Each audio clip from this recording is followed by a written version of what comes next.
Lord, bless our time. Ikaw ginuupadan ng gidapit, Lord. Lord, we savor for the sweetness of your word at this very moment, in this time for teaching, time for preaching and teaching of the word, among giampong ng balang spirito, mag-auban ka lang. And continue, Lord God, to elaborate, Lord, and explain your truth in our hearts. Ikaw pa dahil magtudlo ka lang. Salamat sa espiritu ng pagligo, ng pagdasi. Salamat usap sa hihipin ng panalangin. So we just trust to you throughout the duration of our time. Thank you, Lord God, for your faithfulness and be with us with your presence. In Jesus' name we pray. Amen. So, balikan natin yung atong topic sa eschatology, no? Na at nagatutok sa tribulation. Now, matingala mo nga nung nahimong controversial kining pulong nga kasakitan o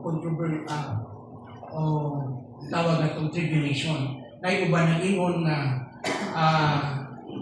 tribulation na karon na ako'y mga close friend na ako, dili man niya magkapaliwan ko sa panlantaw, no? Pero nagpadayon ng among mga relasyon. Ako'y mga missionary friends na lahi po ng ilang view, but we respect yung mga nagkalain-laing panlantaw. As long na imo siyang ma-explain sa pulong sa Ginoo. So, nga naman usahay controversial ni siya. Okay. Una, atong tanawon, usa sa mga temptation na to usahay, kanang muhimutag atong kaugalingong konklusyon o opinion, no? Sa mga butang na atong nabasa sa Bible.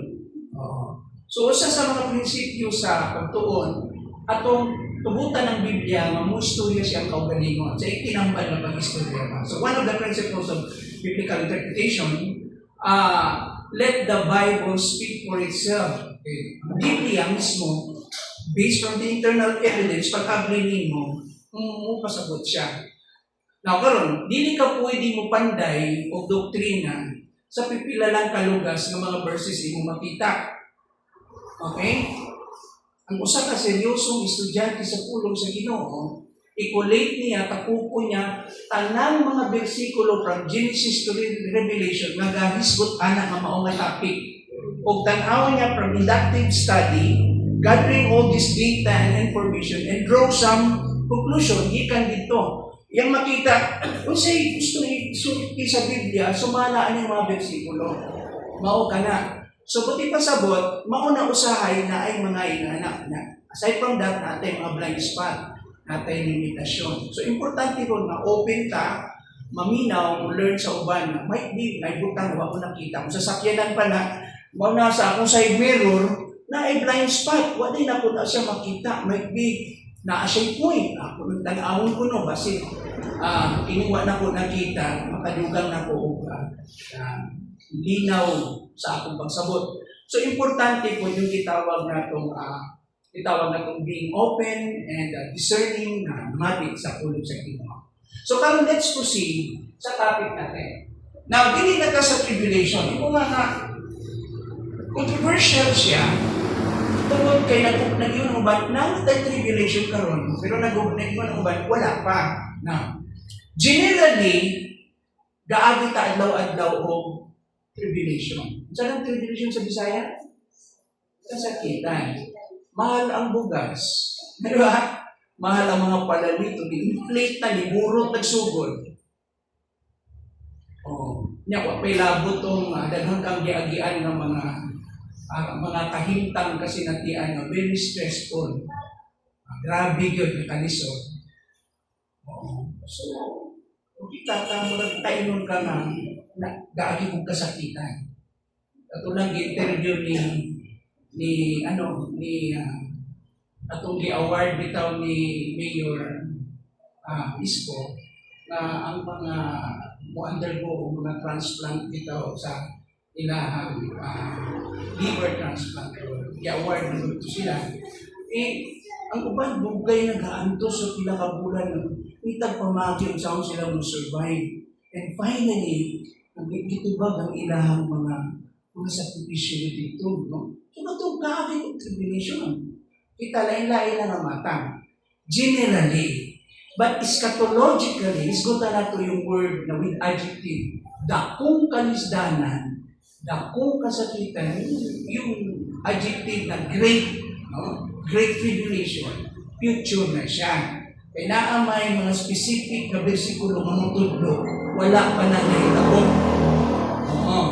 Although pariha ang meaning, no, sa language of Greek, pero ang key is this, dili ang word ang muoy muhatag og meaning, kung dili ang mga silingan niyang bersikulo. It's the context that will provide and determine the meaning of a particular word. Panalita na, nakita lang nimo yung word na tribulation. Tribulation na dahil karon, imong gi-define. Kadiyot lang, it's the context, the situation around that verse will determine mooy mo hatag og meaning. Ana. So diha na siya karon matagaan sa lahit na konteksto. Pero kung nagpugamit kag pulo nga gugma, sa Bisaya, sa Griego unsa man ang gugma? Daghan no? O pag may gug agape la, unsay meaning ng agape? Gugma nga? Ha? Diyos nun. Kadaghanan sa ato automatic Diyos nun. Nung dumi, sinulungan sa Griego na. Lahi ang Sinibuano, lahi ang English. So pag usa ka Griego ko, bisag unbeliever ko, basta language na mo ng Griego, para sa ako, maunay meaning, kay mo na among pulong, mo na among kinaon. So pag may nag-agape, sa ato nga nakakuha lang sa Bible dito, nabasa na to, may ito automatic, gugma nga iya sa Ginoo. Kung ang Griego, unbeliever ko na siya. Dili nga niya definition. Nakuha nyo? Unconditional na gugma. Ang problema mo mauni karon. Kaya gusto na ko mo ipasabot ani para naamoy background gamay maudi ay na. Okay, pananitan. Si Pablo niingon, si Dimas nibiya niya. Nitalikod sa Ginoo kay gihigugma niya ang kalibutan. Hindi gamit ng word dito, gihigugma niya ang kalibutan. Agape. Adi si Piat nakakaroon sa definition nimo sa word nga gugma nga iya sa? Oo. Mao na yung problema. Yung range of meaning, dili siya muhatag og tinuod na meaning sa word. Dili makabarog ang pulong kung wala siya mga silingan ng mga bersikulo. The preceding and the succeeding verses around that passage or gitawag paragraph or chapter, ang mga silingan. Amen? Example lang. Anong apelido ni mo, bro? Birunyo. Tanaw na to ang pinakaduol niya na konteksto. Unsay mga parinti ng Birunyo? Ha? Parinti. Tapos ako dyan.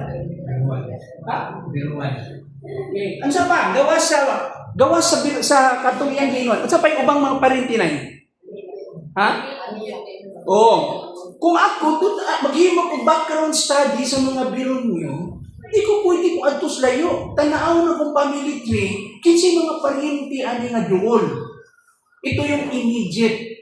Yung anak ko sa versikulo.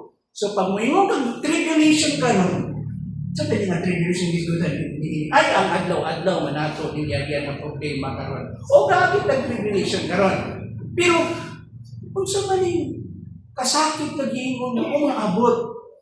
Ang wala labot ni, naan kung Kristo God. Wala pa rin nahitabo. O dili ka mo agi ani, kay ningon man Ginoo. Klaro? Dinong lagi kayo takaroon. Klaro? Okay, klaro. Sige. Atong tanawang karon, ang mga lain-laing tawag sa tribulation. Daghan magngalan siya.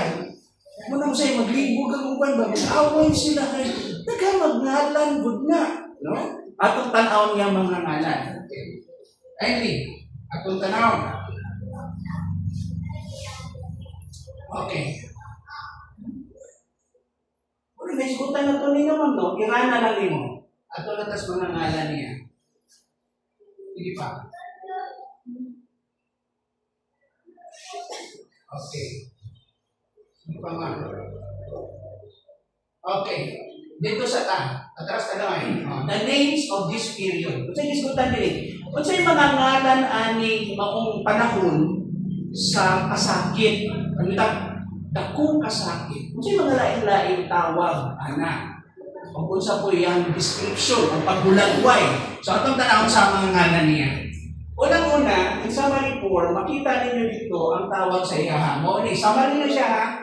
Itawag siya nga the day of the Lord, the day of God's vengeance, the time of Jacob's trouble, the 70th week, the time of the end, the great day of his wrath, the hour of his judgment, the end of the world, the indignation, or say word indignation, wrath, or hate, ang Ginoo na suko, no?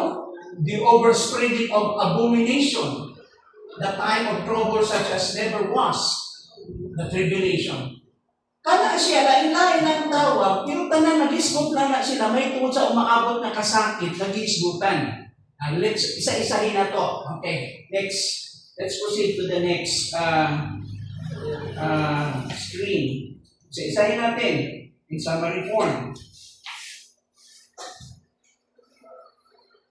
Wala pa ninahita po ha, future na itong isgutan.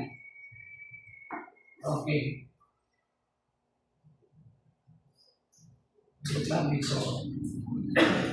Okay, the day of the Lord ang tawag. Di ba? The day of the Lord. Ang the day of the Lord, o sa Binisaya pa, ang adlaw sa Ginoo. Mao pa niya ito makita niya, adlaw sa Ginoo. Inyong tanaw sa screen. Ining adlaw sa Ginoo, iyon ko nga, dili gustos Ginoo nga, ini mao nga, umaabot na panahon nga kasakit, dili nga tubutan na kita, biyaan niya nga magpabilin na wala kasabot na ignorant niini. So, ang Biblia or the Scriptures does not leave us ignorant of the times and seasons. Ang Ginoo mismo, naghatag po na imailhan sa Bible. Itagaan tandaan niya ng warning ini, mga instructions may tabo sa unahan. So, ang Biblia, iyahang giklaro kini paghulagway sa klaro na paagi ang maong umaabot na panahon. Kundi ang paghukom sa Diyos, ipakita niya din yung ang kahimpitan, no, sa iyahang pagluwas. So we can find that the Bible paints with vivid or clear stroke the coming period of divine judgment and ultimate redemption. Duha ka putang ang gi-emphasize. Ipakita din yung klaro na paghukom sa Ginoo ug ang iyang pagluwas. It's also described by many names, and each one as window into the gravity of what is to come. Kining mao mga ngalan nga gitawag, dili lang na sila simple titles or mere titles. Lain-lain ang tawag. They are warnings, reminders, and calls to readiness. Na ay lain-lain pagtawag, kita panghimangnuan diini, kita hinumduman kita, o kita usab motivate ka, gidasig kita na mahimong andam. So let us walk through them, not as a distant prophecies, but as living truths that demand our response today. As believers of Christ, kinahanglan pud nga dili ta gitawag niining maawahin niini na kini mga butanga mura galutaw lang, dapat klaro sa ato. Okay. So the day of the Lord. Kini nga praise na the day of the Lord, kana nga statement, makita nato kana, no? Gi-isgutan kana siya sa scriptures. It resounds, no? That even so resounds throughout scriptures as a solemn warning or a serious warning that a blazing light or beacon of divine intervention. Umaabot yung gitawag natong pagsilot sa Ginoo. Giklaro sa ato kana. Mao kining gitawag nato nga yung programa sa Ginoo ba na ay gitawag nato nga dagan kana siya kung sa salida pa naa siya climax. So kining kining mao nga gisgutan nato, ito yung climactic moment or time when God Himself steps into history to judge the nations and vindicate His holiness. Ang Ginoo mismo will appear into the scene, into the picture. Siya mismo, and He will judge and redeem His name, vindicate His name. Yan luwason ang iyahang ngalan dinhi. Kay dagang mga tao nagpasipala sa Ginoo, gistretch lang sa Ginoo ang iyahang pasensya. Makita nato kining time natin is gistretch sa Ginoo ang iyang patience. Makita nato ang Ginoo, bisag grabe ang paglunang sa mga tao sa sala, ang Ginoo gyapon talagang He maintained His patience and His composure, and He waited until such time that the time wherein God will reclaim His itawag natong His authority, o iyang bawion ka na, o iyang i-vindicate ang iyahang itawag natong pagkabalaan. Kasi ang Diyos, balaan mo siya. Ito ba kung balaan ang Ginoo? Bisan kung sa kagamay sa sala, even as tiny as a single bacterium na makita ng nimo sa microscope, even how minute or how tiny is that the size of that cell, in the eyes of God, He cannot tolerate sin. Hindi niya matolerate. Sin is sin. And one day, God will vindicate His holiness. Kaya karon ang Ginoo, ga-stretch mo siya na ata sa gracias Ginoo. Okay. And dinhi, kung atong tanaw ng language ng Isaiah, it is a day of darkness. Pagbitag adlaw sa Ginoo, muling panahon sa kangitngit. The day of darkness and gloom, of clouds and thick darkness. Asa makita na ito kana? Sa Joel chapter 2 verse 2. When human pride is humbled and the Lord alone is exalted. Moabot ang time maulawan ng tao. Moabot ang time ng tao ipaubos sa Ginoo.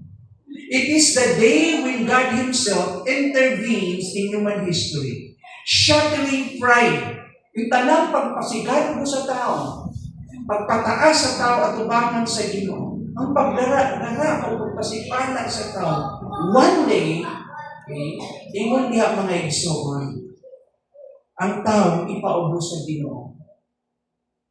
It is the day when God Himself intervenes in human history, shattering pride and exalting His holiness. For the believer, for us Christians, para kanato mga Kristohanon, it is both a warning and a hope. Kaya di ba tamuag yan pero ipahimangnuan kita that God is serious when it comes to His holiness. We must ask ourselves, pangutaan po nato itong kaugalingon, are we living in such a way that we will stand when that day dawns? Kita ba, nagkinabuhi ba kita sa paagi na kita makabarog na pag-abot niya ng mga panahon na mudanag na ng mga panahon sa panahon sa pagbalik sa Ginoo? Nakaatubang bata ay His holiness na igsoon. Anong panahon na? Alam mo, pagka-Kristohanin ka, naakay itawag na kong assurance na ang Ginoo dili kanya i-reject dawaton kanya.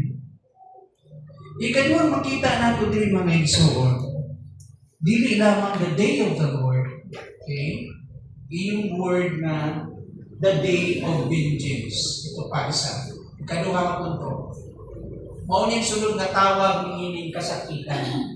Adlaw sa silot sa Diyos. Sabi saktong word sa the day of vengeance. Diba yung word na vengeance, pagpanimalos. Kung we take it literally, ang adlaw sa pagpanimalos sa Ginoo. Batok sa? Ito may kontradis Ginoo. Sa katawhan, okay, na wala nagtuo kaniya, sa katawhan nga ginsupil kaniya. So the day of God's vengeance, mao ka na ito makita niya. This is the hour, next slide, next screen. Tanawan yung Isaiah. This is the hour when divine justice, long delayed by mercy, is finally unleashed. Kini yung takna na kung diin ang hustisya sa Diyos, na kung diin dugay gud nga na-delay atong tan-awon, gitugnan sa Ginoo. No? Inaagi siyang kaluoy, maabot ang panahon nga buy-an sa Ginoo kay hustisya niya. And is finally unleashed. Isaiah declared, "For it is the day of the Lord's vengeance." Adlaw kini sa pagpanimalos sa Ginoo. Adlaw kini sa pagsilot sa Ginoo. The year of recompense for the cause of Zion. Kini adlaw bitaw makita mga tagtag, we will give an account. Hear God's vengeance, the blood of His servants. Manimalos ang Ginoo. Dinaagi sa tungod sa dugo sa iyang mga sulugoon na kundiin. Ang iyang mga sulugoon gilutos, gipatay ang mga alagad sa Ginoo. God will take vengeance for the blood of His servants and repays the arrogance of the wicked. So ito yung time for payback. Time ng panupot. Time na paningil sa Ginoo. It is not cruelty, dili nga ang Ginoo nga brutal kaayo. Ang point din this is about holy retribution. Alam mo yung word nga retribution? Ang pagbayad. Yung itawag na tong payback. Sa another word, anang retribution. Walay butang na palagpason sa Ginoo ani nga tayo. Karon palagpason sa Ginoo. Pag abot sa saktong takna, manukot ang Ginoo. Sa tanang sala nga gibuhat sa tao, ginaon sa langit.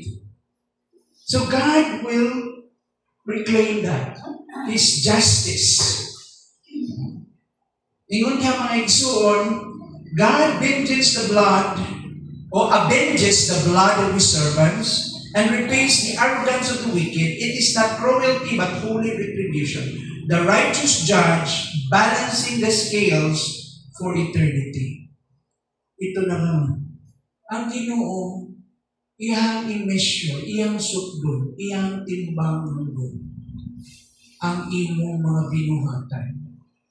Now, dili nagisgot og na kay Charles maluwas. Ang issue din yung karampatang silot na ihatag niya sa tao na wala maluwas. Grabe, kabalo mo. Ang tanang tao nga wala maluwas, asa paingon? Asa? Sa impyerno.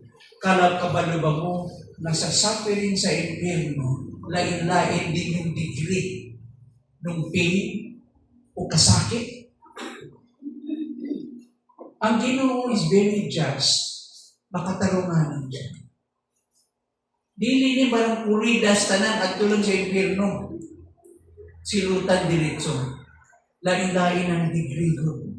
Kaya nga kung abot sa katapusan, i-expose sa Ginoo ang tanang butang. Iyang i-unveil, i-reveal niya, i-expose niya ang mga butang na ang nai-expose sa ikatibanan. Balikon ko, this is not about cruelty or brutality on the part of God, but however, this is a holy retribution. The righteous judge. God is the righteous judge. Siya ang manukot. So this is not a human vengeance, but divine justice. Dili ni ang pagpanimalo sa tao, dili ang Diyos, justisya sa Diyos ang hisgutan din. Every wrong will be righted, will be right. Every opposer silenced. For us, it is a reminder, para ka nato sa kinikapagpahinumdom, na ang pagpanimalos iya sa Diyos. Vengeance belong to God, not to us. Kung sir, advice sa Romans chapter 12, verse 19, ang may bang Kristohanon manimalos? It's a manimalos. Ang Ginoo. We are called simply to trust His justice and walk in mercy. Manang dili ta bitaw amay mo kito. Kanang bitaw manimalos ka. Kaya naman. Alam mo, yung mga prayer dito, di ba? Naalala niyo yung prayer na ituto ni Jesus sa mga disciples? Kung saan ka portion ng hino dito? Para na ito sa ato, para na ito sa inyo. Forgive us our sins. Pasayloan kami sa among mga sala. Sa samang paagi na kami usap nagpasaylo sa mga nakasala ka namin. Forgive our sins, okay, in the same manner that we also forgive those people who offended us as mga tao na nakasala ka namin. Now, karon, kung sa may mahitabo di ay, kung ikip na to, madili ka magpasahilo. Kinsay kasi? Ikaw. O usa sa mga instruction dito ga sa Ginoo, makita nato, don't leave your offering. Do not bring your offering into altar. Sabihin, in a form of prayer, muadto ka sa Ginoo, and yet you offended your brothers and sisters, or even your spouse, isipin mo muna inyong away bago ka mo atubang sa Ginoo. Ang point niya, alagaan mo yung puso mo. Amen? Hindi lang issue health, din physical health. Ang issue din your spiritual health before the Lord. Why? Because sin sometimes, such is something that can provide, that became a wall. Mahimo siyang usa ka pader na magkaroon ng babag ang imong communication or communion sa Ginoo. Kung mukip kag strife, mukip kag bitterness, ang may tabo pa ni Ana. Okay? Madibilog na siya, mga anak na siya. And eventually, it becomes very destructive to you. Ikaw mismo mo o iyang nauto na. It will affect your personality, yung perspective mo, kinabuhi. Ikaw, usap ako ni Ana, yung temptation from the devil na sige panimalos. Ang saad sa Ginoo, you are persecuted, you are being despised, you set aside, disregard, disrespected, wala kang ipasagdan ka. Don't take revenge. Don't put the law into your hands.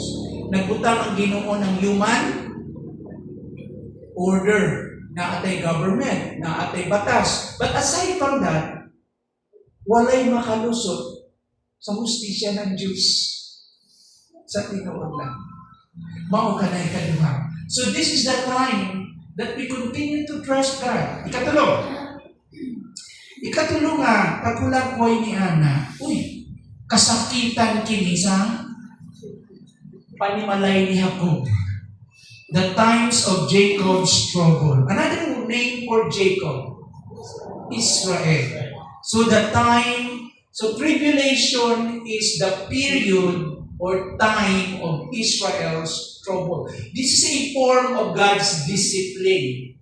Kaya nga naman, ilang ang gisalikway ang ilang Lord. O nakabatong sila partial national blindness sa ilang pagkagahi. Okay? They became stubborn and the Lord allowed them to become blind. So, ingon nga, si Paul, wala ako kawad o paglaog. Kung imo basang to Romans chapter 19 and 11, ayaw mo pasigar mo yan dito sa mga believers ngayon, ba? Nung siya, ang Diyos, dili niya, isalikwan niyang katawan hangtod sa ato. Sabihan, no way. God will not reject His people forever. No way. Nasa ilaha ang temple is the covenant, the fathers, okay, the patriarchs, nasa ilatanan, the law of Moses, nasa ilatanan. And ako mismo ang witness, sabi ko, ilang kanila. God will not reject or mingon natong disregard or mingon natong forsake His people forever. Ang to siya. Dili niya, kalimutan na. Huwag atong makita niya mga igsoon na ingon si Pablo dito, kung hisgutan na to ang ebanghelyo lang, nahimo silang kaaway. It becomes a stumbling block for them. The message about Christ became a stumbling block among them. So sila, di kasabot. So kontrabida sila. But as far as the fathers, as far as the patriarchs is concerned, as far as Abraham, Isaac, and Jacob, they were what?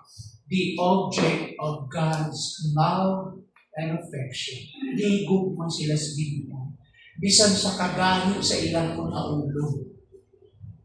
So si Pablo mismo naghatag og assurance that there is a definite future for Israel. Kung sila man moagi ang tribulation, that is a form of God's discipline. To wake them up para sila makamata. Kay ngano, ang salvation ng entire nation, okay, is a process, magsugod kini dito sa, ang conversion magsugod na dito sa tribulation period until pagbalik ni Jesus. The entire nation will turn to Christ. Ang tibuok nason. So this is a form of discipline. Kaya mabiling sila. Only the church will be raptured. So, unsa may composition ng church? Dili mo pwedeng tawag ng church kung one race lang siya. Di ba? Kaya nga, dapat may bigyan natin yung study sa Bogo Box. No? Naalala niyo yung Bogo Box? Saan nagsugod ng church? At the day of Pentecost in Jerusalem. But that is a Jewish community. Ni-expand sila, Philip, no, si Stephen, sila Philip, paingon dito, Samaria and Judea. Alala nyo? And then, pinadala nila as representative si Peter at si John. Yung mga converts sa Samaria, dito, Judean region, Samaria and Judea, okay, sa gibuhat ni Peter o ni John, ilang gibaptize sila, gilayhans nila, samantalang sa time ng Pentecost, niabot ang Holy Spirit, wala sila gilayhans, ito automatic. Ang Holy Spirit nadawat nila tanan. Kauban na dahil yung permanent na recent yung itawag nato, we became a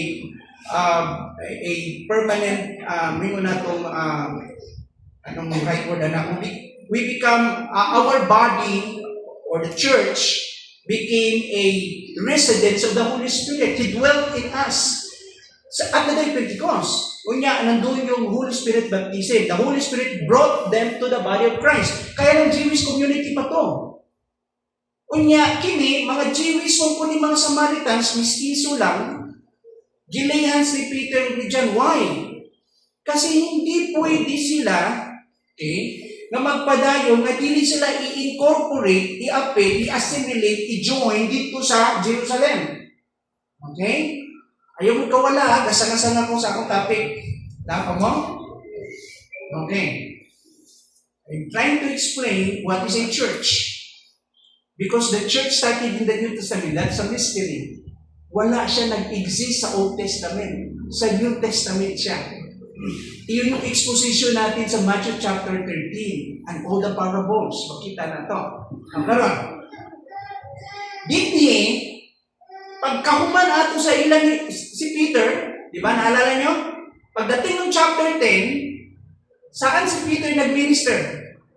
Outside na, papunta na dito sa north. South sila galing, nagsugod from the north, going to the north na. Sa house ni Cornelius, chapter 10. Cornelius is a Gentile, Roman official. Unya, nakadungos. Ipadala si Peter dito sa Ginoo, to make that long story short, na evangelize yung entire family. Pero wala pa si Peter kahuman o wali, tunga-tunga pa lang. Remember, Gentile, dili Jew. Ni kanito bapter yung Holy Spirit dito, gibaptize sila tananan, they spoke in tongues. The same Pentecost, the same experience, okay, of what happened at the day of Pentecost in chapter 2, na ay direct intervention ng Holy Spirit. Okay? But this is Gentiles. Pagdating ng chapter 11, kinahanglan ni Peter i-justify, kaya i-question na siya ng leadership ng Jewish community. I-confront na siya. Yung chapter 11 is a repetition of chapter 10. I-explain ni Peter na sandali lang. We are not just the church, the Jewish church. The church is consist of both Jew and Gentiles. Now we realize that the Gentiles, they're also part of the body of Christ. Later on, na-realize nila. Ang sukitagaan karon nila na ng approval, kaya nung nag-spread out ng Christianity, pagdating na nimo sa chapter 11, chapter 12, chapter 13, pagdating na nimo sa place of Antioch, dito na nagsugod ang Gentile church. Kung nakainkalkit sa mind ng Jew o ng Gentiles, nasa mga differences tungkol sa Jewish practice, sa ilahang namana ka, according to the Mosaic law, nagkaroon sila ng itawag na itong mga, there are some disputable or matters na kailangan i-adjust ang ilang kalahian differences nila. But they realize later that they are all part of the body of Christ. Tintindihan nyo? Tara ba? Huwag nalibog nyo. Saan mo magkaputaw? No? Klaro? Kunya, na mga ang Holy Spirit, maugi hapon ang ibuhat niya. Ipadala si Barnabas dito, di ba? Naalala nyo? So, ako lang magdadad-review. Ang point ko lang din yan, bottom line mo ni. Ang approval, naa sa taas. Naa sa demonstration ng Holy Spirit. No? Now, we are all joined into the body, being, assimilated into the body, hintil o Hudyo. Kaya nga, pagdating ng rapture, tanang mga disciples ni Christ, okay, during sa time ng New Testament, since the day of Pentecost, until the present time, okay, kung mag-rapture ugma, tanan yun madala, Jews and Gentiles. Because they are part of the community of faith, the church. Now, after the rapture, yung mga Jew na wala pa naluwas, i-address nila ng Ginoo. Ito yung sinasabi ko. But God is, itawag natin, fulfilling His promise that one day, I will restore the entire nation of Israel. One day, they're going to be saved. I will continue to preserve them, continue to itawag na to protect them and save them. Ako sila ngangkingan. Kaya nga, kinigubat sa Middle East, nagtuo ko. Magkaroon na siya gamay o mulurang siya kadiyo. Pero time to time, saka na po ng gubot niya. And ang focus ng Ginoo, yung nation ng Israel. Yun ang focus niya. Now, karon, nakatadinhin, the time of Jacob's trouble. Kung saan may tabo sa ilahan niya time? Siyempre, undergo sila tribulation ko. Wagi sila persecution. Yun yung Matthew chapter 24. Kung ang reference ana, na ang parallel na sa Revelation chapter 6. Okay. Tingali tagaan na lang tamo ng notes, no? Raise your right hands. Gusto niyo ng notes? Taas ko na ba? Magsabay na nag-print, no? Okay, para na ako matamdan. Kumpleto yung notes mo. Wala pa. Last year. Pero gamay pa. Okay, sige. Supaya ka na nato. Okay, mau kini. Ang panahon sa kasakitan. Jeremiah foresaw o inadvance that this is a season of unparalleled distress or anguish for Israel. Sa mga abang na panahon, iyan nakita na, may tabo in advance, na ang Israel moagi kasakitan. Sabi sa Jeremiah 30 verse 7, Alas, for that day is great, so that none is like it, walay kapareho niini. And it is the time of Jacob's trouble. but he shall be saved out of it. Notice, muagi siya kasakitan, pero luwasod yapon siya sa Ginoo. So ito yung mark, tribulation is also called, di mo na itong the time of Jacob's trouble. Though muagi siya o kasakitan ang nation, kamuoy mo na itong kupot yun sa ilahan, kini po ang mahimong trials or testing na gamiton sa Ginoo para i-refine o i-purify niya ang iyang mga piniling katawan. Alam mo, pag muagi ito at nagkasakitan mo sa amin, makahinumdog kang Diyos, no? Pero pag ayahay ka, makomportable imong kahimutang, say malimot ka sa Ginoo, no? So ito yung time may shake sila sa Ginoo. And so, kini, it is also the trial through which God refines His chosen people, preparing them for ultimate or final restoration. Sa katapusan, pandayon sa ginobalik ang nasod sa Israel. Manumbalik sila sa Ginoo. In other words, this teaches us, sa lain ng pagkasulti, kini gitudluan kita, isip kita, gitudluan kita, na that God's refining fire is not meant to destroy, but simply to purify. Ang mga kasakitan na giagian, dili na gituyo sa iyo. Anong naglagon ka? Anong mahimong madaot ka ang iyong kinabuhi? Kung dili aron itawag na itong iputlion ka. Diba?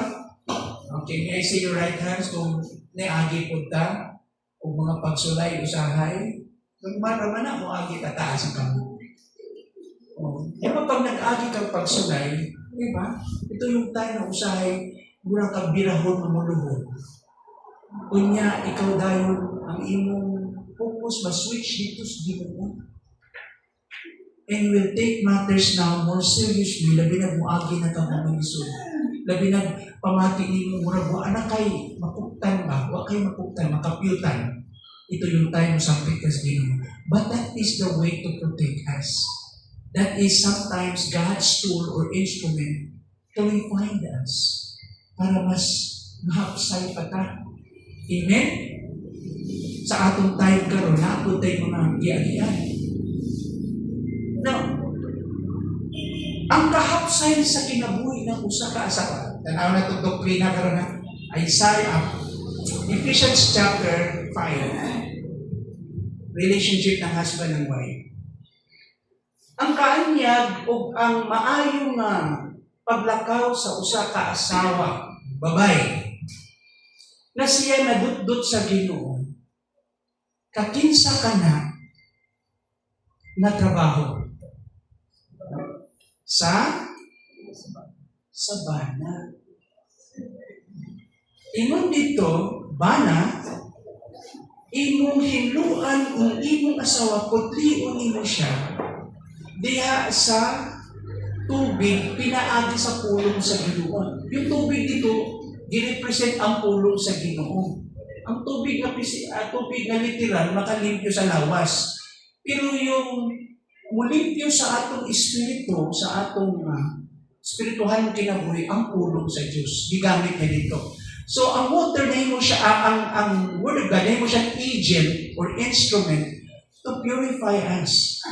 Pero, ang role ng husband and wife, isulat niya ka na sa konteksto, okay, ng church. Kasi ang theme ng entire book of Ephesians is about the church, about the relationship of Christ and the church. Now, let us connect that to eschatology. Yung, tanawin mo yung role ng husband and wife sa lens ng eschatology. Okay. Sa may tabo, kinsay gapotli sa atong kinabuhi adlaw-adlaw na mahimot ang maanyag o maabot nato po ang kahimpitan. Kakinsang trabaho na? Kay? Kita. Tuhod niya taluwag. Kakinsang kay Kristo. Amen. Di ba? Kitang tanan, atong nakaw, di man ba perfect? Di ba ito perfect ba? Pero sa atubangan sa Ginoo na perfect ta, sa kasinatian gatubo ta. Kano saan na maabot natong kahimpitan? Sa dihang mubalik ang Ginoo, banhawon kita, adunay pagsakgaw sa simbahan, mauna. O, unsay trabaho nga nung kinahanglan man ta, pagkasakgawon sa Ginoo, anong i-presenta dito sa Amahan na perfect? Ito yung konteksto ng Ephesians chapter 5. Basahon mo siya from eschatological perspective. Na si Kristo mismo i-present ka sa iyang Papa as a perfect bride. Unsay tawag sa ato? Oo. Dito sa langit. Kaya nga, part sa adlaw-adlaw na itong giagian, mga pagsulay, kauban as planos Ginoo. Para tayo iyahang putiod niya, buod dito sa Ginoo. Yun ang lesson na kuha na ito, ang topic, giagian ko ni Jeremiah niya. Okay? Ingon ko nga na kini Jacob's trouble na to, ang lesson na ito makuha niya, na dili di ay nimo sa Ginoo i-destroy niya ang katawan, but simply to purify them. So in our own trials and testings, we can cling or embrace to the promise that God's purpose is always redemption. So, kapos po tayo dito sa saad sa Ginoo. Ang tungkol sa Ginoo kanunay kalwasan sa pagtubos ka na ito. It's always restoration. Next, kung sa sunod na ngalan, miinig mo ang kasakitan. The 70th week, ang ikapitungpulo nga simana. Okay? Mauni siya ang tawag anak. Now, sa Daniel's prophecy, next week, in Daniel's prophecy speaks of this appointed time. So, adunay gi-determine, gi-andam na time. Mauning Daniel 9:24 to 27. Taas di siya nga sugdilan po na tuloy balikan. Atong we will do the math. Kuitahon na ito ni. 70 weeks are determined upon my thy people and upon thy holy city. So din nag-prophesy si Daniel, gigamit sa Ginoo, nga gitagaan og gitawag natong panahon o gitawag natong gitagal ang Ginoo sa katawan sa Israel. Iyang gihatag 70 weeks na shortcut na mo kadiyot ha. 490 years ni. Okay? Equivalent ana sa 70 weeks. Balikan nato na siya kay napamantaan ni, no? The final week yung a 7-year period nagpasabot nga ang gikan sa 70 weeks ang 69 weeks na fulfilled na sa nasod sa Israel. Atong isgutan na gahapon. Nung si Jesus gisulod sa templo, nagisugat siya mga palaspas, kung ingon sila, Hosanna in the highest, blessed is he who comes in the name of the Lord. Ang tanaw nila kay Jesus ay political figure lang, no? And one of the prophets, it was sila nagtuo nga he was the Son of God. Ana nga time. Ang Ginoo nakaingon na kung kabalo lang unta mo karon takdaan. Unsa ning akong pagsulod? This is the day that God fulfilled His prophecy. Wala sila kasabot. O after that rejection, ang actual na rejection, gilansang siya sa krus. So superficial lang ilang bayaw-bayaw kay Jesus dito. And so na nabili na 1 week. So the final week or 7-year period is marked by covenant. Kasi makita nato diya sa 7 years tribulation. Covenant. Kung saan ito mga covenant? O itong peace treaty na ang Antichrist ng himo kasabutan. Marked with betrayal na naman. Ay, makita nato diya mga igsuon na maghari kini word ano sa Bisaya? Pagluig.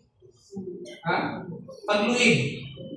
And desolation. So yung buto sabot ng desolation, destruction, pagkalaglag.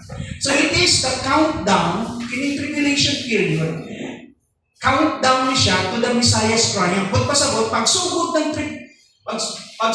ng rapture, kasugod ng gatik-tik-tik ang clock sa Ginoo, okay, sa nasod sa Israel. O tanang iyang di-prophesy ng mga events, mahitabo na siya. Until na siya maabot sa itawag natong coming ni Christ. So it is the countdown to the Messiah's triumph The stage upon which the drama of redemption reaches its crescendo. Pasaka. No? And rising crescendo. So, pasabot, ang tanang panghitabo sa umaabot na panahon, tuloy-tuloy yan. Dire-diretso na yan. Alam mo, ayun naman ko bata-bata pa when I taught the book study of Revelation. Yung explanation ng professor ko dati, si Coach Holde, yung chapter 1, pagsugod ng, kinuha niyang language na sa original, pagsugod ng, yung countdown sa Ginoo, pag-tick na ng yung clock, tuloy-tuloy na yung judgment sa Ginoo. Mag-break lang na siya, certain interval, tuloy-tuloy yan. Remember, 7 years lang yung gitagan. 7 years, very short na siya. Tuloy-tuloy na yan. Makita natin mo yung ka-intensify, ka-grabe ang damage sa kalibutan na yun. So, doon sa iyahang tawag ni Edil, pag-ula sa iyang kapuot. Sa ato, this is a reminder that history is not random, but divinely ordered. Ang katapusang panahon, hindi siya nahitabo lang out of chance, random lang siya ba? Resulta lang siya. Kung dili, kauban na siya sa itawag natong planos Ginoo. Walay aksidente good. Balikon mo, history is not random but divinely ordered. For believers today, para sa ato mga Kristohanon, this should stir confidence, kini makapaligkon ka nato, makapadasig ka nato, makamotivate ka nato nga modasig, kay dili man aksidente ang unahan. Our God holds the calendar of eternity and nothing escapes His sovereign hand. Sa iyang kagamhanan kamot, ang Ginoo mo ay nagakontrol, siya ang nagakupot sa gitawag nato unsa man? Time. Amen? Kung siya ang gabuot, our God holds the calendar of eternity. Pamuyo ng Ginoo karon na bumabalik. Karon na ni mahitabo. Kini nga mga event, you just pull down according to the Lord's instruction. Will fall into the right place according to the Lord's instruction. So, para sa ato ng mga Kristohanon, dili ta mahadlok sa unahan. Kay dili aksidente good ang future. The future is fixed. It is fixed by God. Walay tao nga pwede nga magbuot. We cannot alter or change or yung natong gitawag natong hinder what God is prepared in advance, yang giandam. God is the one who sovereignly orchestrated the future. Siya ang nag-andam po tayo. Next, natawag ni ini, the time of the end. Kung saan, may panahon sa katapusan. Sige, iskulta na ito, nasamahin na ito. Ang dakong kasakitan. Okay, ang kasakitan, tribulation. Anong tawag ng tribulation? The time of the end. So this is not merely the end of the age, dili lang siya nagsapasabot na katapusan sa kapanahunan, but ang katumanan sa tanang butang na giingon ni Daniel na taga-ubay. Okay. This is not merely the end of the age, but the consummation of all things. Daniel was told, go your way.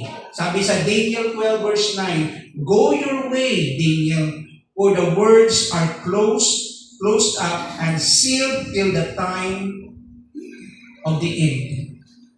Notice, na ay saktong takna. Naatay Cebuano Bible din. Pwede nyo basahon sa Cebuano.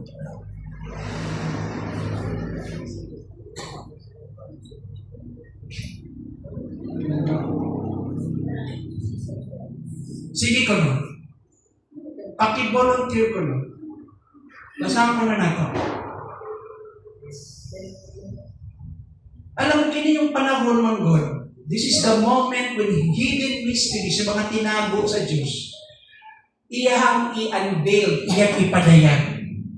So when history bends towards its appointed destiny, ang Ginoo God, ang mamuhat niini, ipadayag niya ang mga misteryo. So kini nga praise kung atong basahon, kini the end, when the time of the end, kining labi na yung giingon dili kay Daniel, the time of the end, kini nga praise, nagpahinumdum ka nato nga ang katapusan, dili ho chaotic, okay? Dili kasabok o confusing. This praise reminds us that the end is not chaos, but fulfillment. So ang katapusan mga panahon, nga manghitabo tanan, kahimpitan ka na sa propesiya nga giingonin sa Ginoo. Dili ka na kasamok ang katapusan mga adlaw. But rather, that is a fulfillment of what God first mentioned. For us, it is a call to live with urgency. Para sa ating mga Kristohanon, ay kinahanglan tamay watchful, mga damta. Kanunay ta, okay, ready.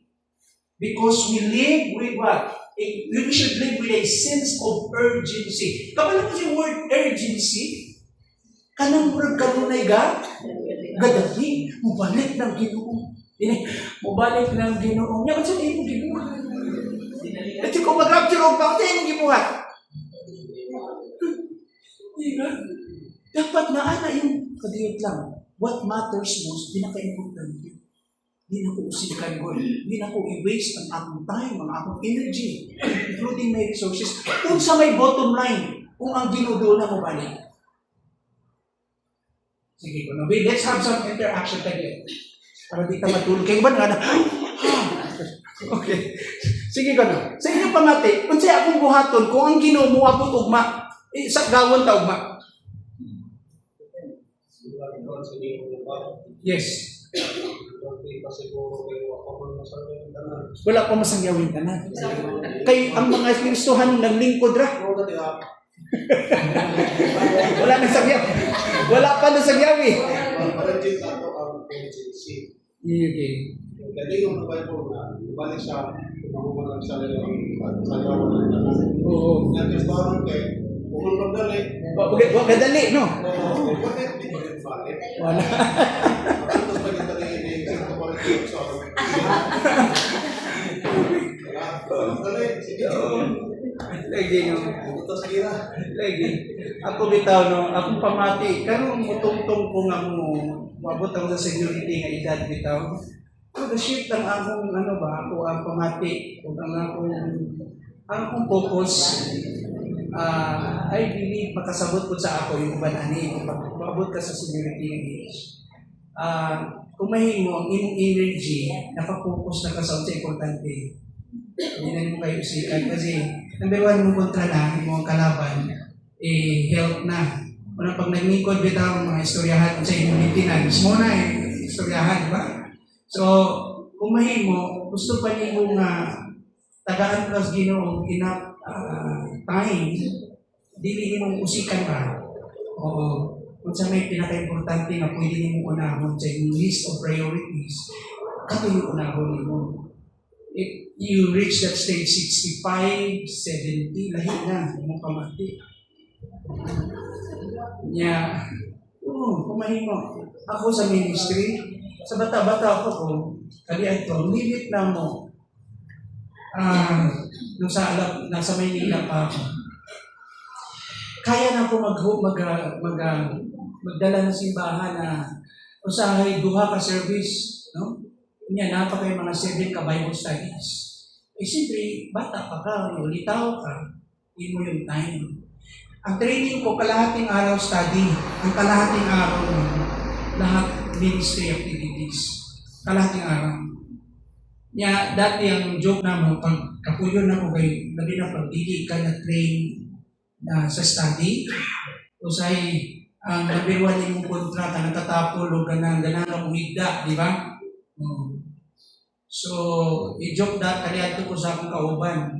One of my mentors yun. Gisugod naman po din ko, Bisaya pa ba? Sinusukat mo na naman yung higaan mo. Maikog ko. The moment I jump, the ministry, I jump in the ministry, full-time ko, ano na yun? Wala na ko ba po yun sa amo? Independent na po. Oo. So, I was taught how to live by faith. Anong time? Nakatutok lang ka ba? Of course, nandun yung church to help you. But nakatutok ka sa calling mo. Walang problema yung pag-isgutan nato. Saan yung ministry? Talagang ang tapang mo lang. Kapag na-assign ako dito sa Bohol kanyan to. Ilang ka-churches from Manila. Then, mga 1989, I came here, bigay sa Bohol. And then, may Bible study ako before. Nag-pioneer ako sa Tugigon kasi yung parents ni Kimi sa pamilya. So dito nagsugod ako sa base na yun. Then galing doon, gikan dito, ang layo ng bayo, 7 kilometers yung parents, yung bukid. Oo. So pagtanaw na ako, layo, hindi ay need. So, para maka-shortcut ko, muagi ko sa kanang itawag na itong sakpa, kanang mga agianan na, kanang dili sa dalan. Pag abot na kung imong Bible study, dumara ka tao. Pagtanaw na ako sa parents, 30 minutes ko sa ubos. Ilang balay, nasa taas man, layo kay basak. Tawag na ko, no! Tay! Uy, ko good! Kunay, sa tatay, dito. Layo man. And then, ito na yung discipleship 101. Pag-abot na ako dito, hindi ko pwede mag-apply ko ng Bible sa iya, ha? Murag formal mo yung likod, hindi. Actual dito, samtang dadaro mo siya dito, siya gibuhat dito. Actual may istorya sa tulong sa Ginoo. Kami duha lang. And that is the routine every week. Aside dito sa main church, aside dito sa venue dito sa among tapukanan. Pero pag nagkaedad na ka, umahino, kung naman kayo, focus sa yung energy, katulad ng mga butang, na makita ninyo dili mausikan. Maiba na imong focus. Labi na karon ako pamati, usikahin, daghan ka, ay taas ang atong time, pero daghan pang tawa na kailas dito. Daghan pang tawa ka rin sa ikong gilid. Kaya, makita na ito pura o ang uban, hindi man taka-judge, no? Pero makakabalo. Hindi mo naman nakasimba sa ilang kasing-kasing, pero sabihin yung sense of urgency, yung pamati, gadalik ka lang mo. Diba, kung nakay bisita, gadalik ka. Galupok ka, tanan, may mga babae, multitasking, napakoy buhaton, galuto ka, sabay-sabay mong buhaton. Naakay yung anak na pamati, mga gadalik. I hope na ato po matagaan ang kapaligong attention yung yung idea ng pagbalik sa King. We have that sense of urgency. Alam mo, usikan mo nga gatulog lang ko sa pinakatao. As much as possible, sabi ko kay Julie, we still have time. Let's do mission, let's go to Negros, let's go to some places na feel na to, na ay gusto sa King i-open work. Kung kaya pa, sa ipuhang bayan. Kasi kailangan mo i-invest ang inyong life for eternity. Kaya dagang pagkalaki. Wala ka ilas dito. And going back in kung atin kini nga praise na the end of the world, kung mayroon natin the time of the end, kini nga praise, nagpahinundong ka nato na dili chaotic ang future. But simply is the fulfillment of God's prophecy of His redemptive plan. For us, it is a call to live with urgency, knowing that the end of all things is at hand. Sabi nga ng 1 Peter chapter 4 verse 7, no? Doon lang yun. The next point is this. Do I still have time? 10 minutes. Okay, kaunong. The great day of His wrath. Ito na. Alam na ko tuloy yung joke before, di ba? Ay, puro nirba. Yan, nangita sila at interpreter. Kung imun dahil ito sa wali ng puro. And the wrath of God will come upon you. itong interpreter. O ang ilaga sa Diyos.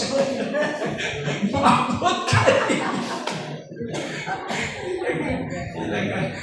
Yung wrath din tanaw yung spelling.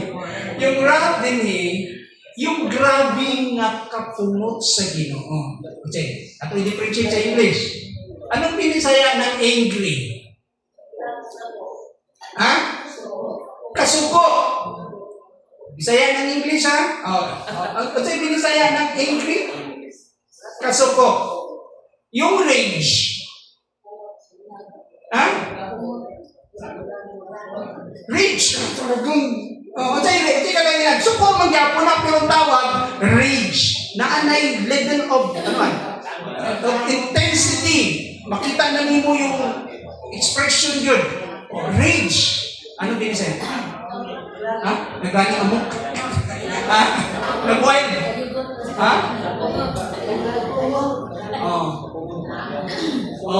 Pero makita ba yung word na angry, na suko, makita ba yung usahay na nasuko ang tao?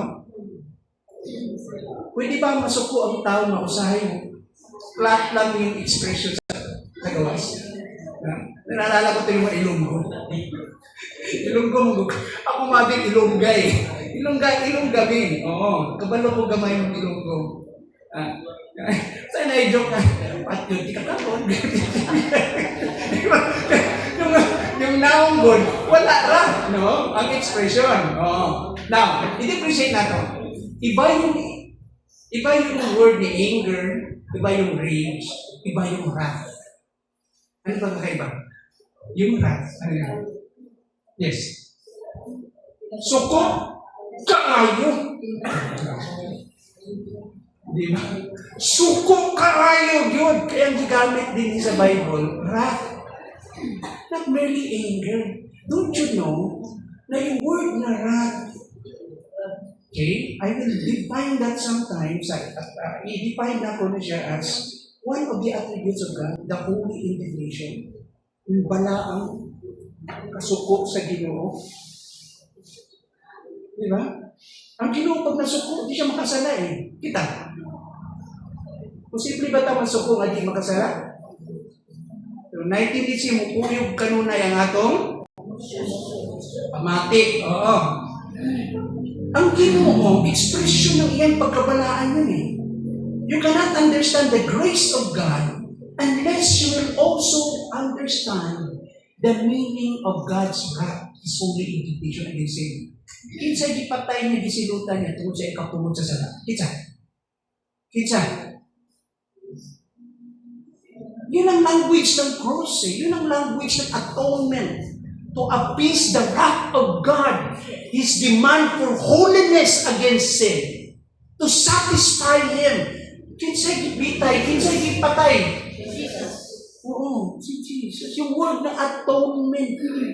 Ibig sabihin ng atonement, offering to what?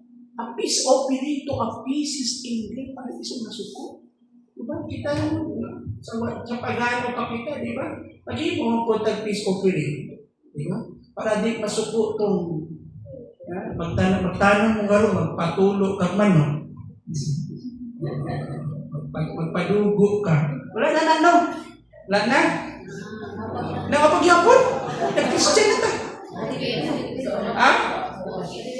Oo. Di ba, natay peace offering mo sa hay. Uy, nga naman na, nahubagan niyo siya, di kalagaw. Tingali na nangihi siya dito sa balay sa dawindi. Mauna. So maghimo ka o kung saman, atonement, sacrifice, offering para di na masuko. Di ba? Kadiyot na. Di ba? Naalala niyo? Ay, gusto lang na tagaan o illustration ba? Hindi, dapat maintindihan natin yung language ng kasuko. Kapungot sa Ginoo. Di natin mo ma-appreciate yung meaning in a deeper way ng language ng grace. Pag naintindihan mo yung balancing, what is the wrath of God in relation to His holiness sa iyong kabalalan? Salvation is a gift, it's free by grace. Free na siya. Pero kung hindi yan siya libre, nung wala'y nagbayad, hindi ikaw hindi pabayad. Di makakabayad yun. Pero na ay nagbayad. Imagine that. O wala'y pwedeng magbayad, siya lang yun. Ang pwedeng magbayad. Because we offended the infinite God, our sin is also infinite in nature, and therefore only the eternal infinite Son, can fully satisfy the infinite demand of the infinite God. Kaya bisag sunugon ang kalag sa impyerno, dili masatisfy ang Ginoo. Kaya nga gitawag siyang eternal fire.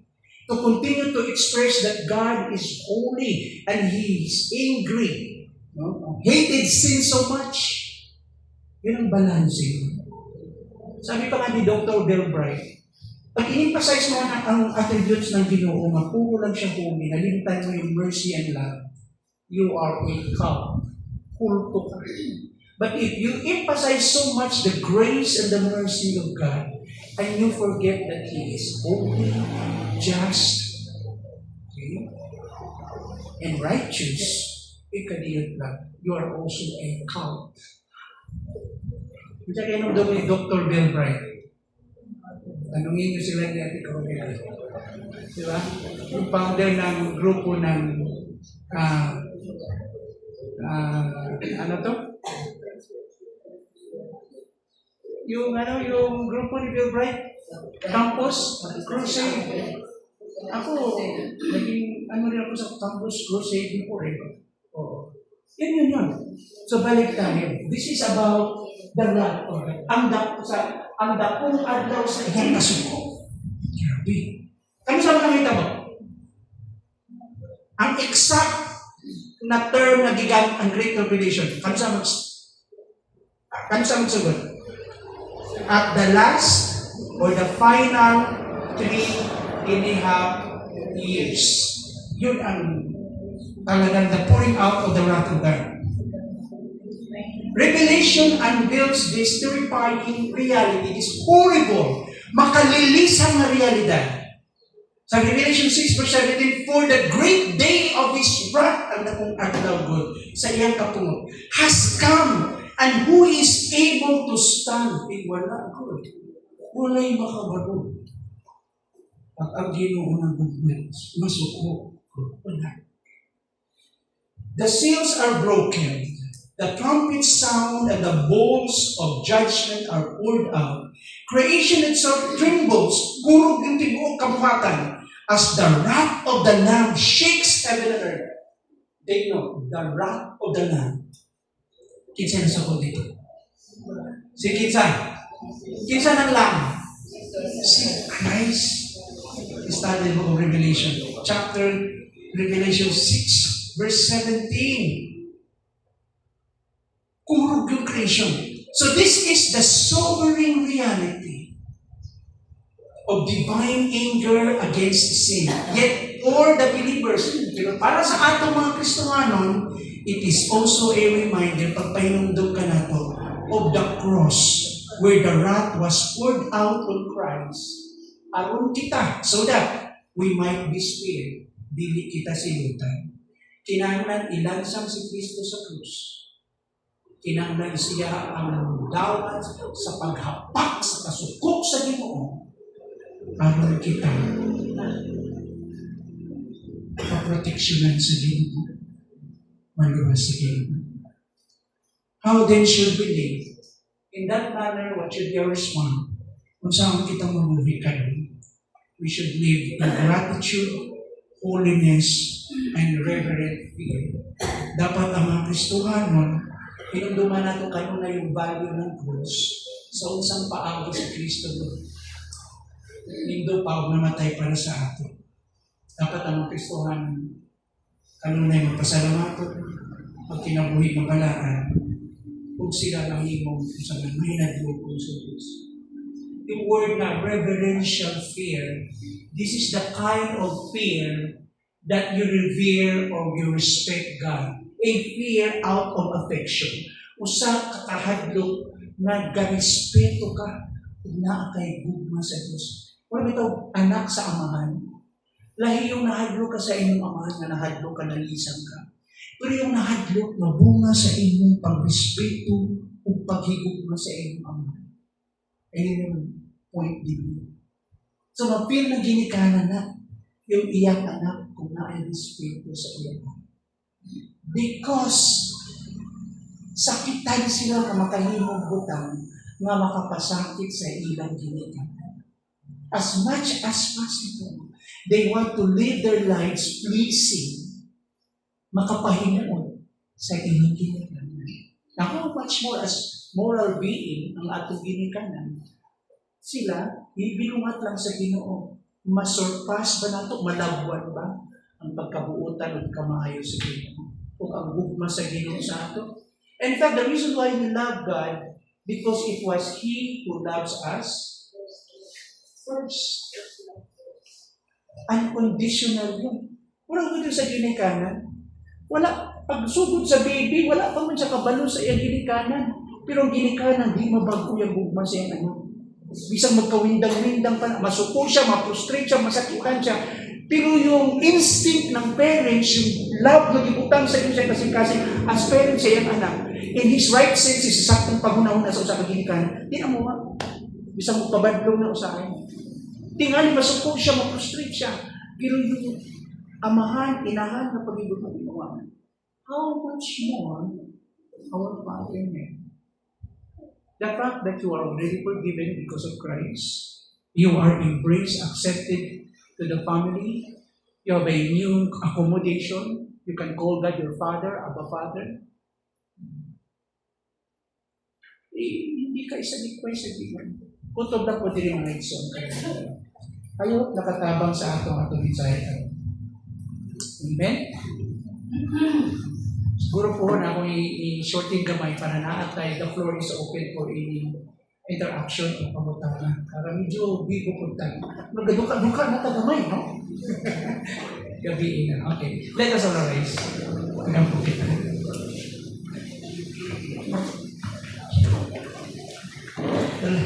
Alam doon nga Diyos, salamat sa iyong katapos, salamat sa iyong gugma ka namo, Amahan. Padayon namong tugyan ang among kaugalingon kalimo. Salamat sa iyong mga puno. Lord, kung naman kami balunon sa among pagpamauli, ang iyong puno, Lord, ang Biblia, give us time, enable us, Lord, to make time na mag-abli sa among mga Biblia, to continue to read your word, O God, every single day. Dahil may panahon Ginoo, o tugutin ng bersikulo, ang mga passage na mong basahan, mulukso sa among kasing-kasing, mabuhi sa among kasing-kasing. Pamahal, padayon mo kami dasigod. Labi na sa panahon karon na we are in crisis, Lord God. And we know that this is just part of our journey, ang kalibutan padulong sa kalaglagan. Pero wala ang among kinabuhi Ginoo, nakasandal o nakasalig sa ekonomiya, Lord, o sa paningkamot sa tao lamang. Lord, you are the one in charge and sovereign enough, o ikaw pa dahil magapamuhat, Lord. Despite, Lord God, sa among mga kakulangon, bisan sa among nasod, sa among gobyerno karon nga naningkamot, we trust to you, our government, to continue to help them, Lord, on how to, Lord God, to bring it into normal yung mga, Lord, ng mga nagtaasan ng mga presyo, Lord God, dako kay nga adjustment. So we pray, Lord, for Lord God, for economic and food security. Ikaw padayon i-provide ang matagos sa kanamo inyong mga kanatan. Ikaw padayon Ginoo, Lord God, magalingi sa matagos sa mag-aapo pa, Lord, magasapnay sa matagos. Especially sa umutay sa una na ang mga pangita is, Lord God, hand to mouth. We pray, Father, that you will continue to stretch your blessing, Lord God, and your abundance to each one. Salamat. Kini ang pag-ampo sa karon na sa part ways ang pagpamauli. Thank you for your coming, mercy. In Jesus' name. God bless you.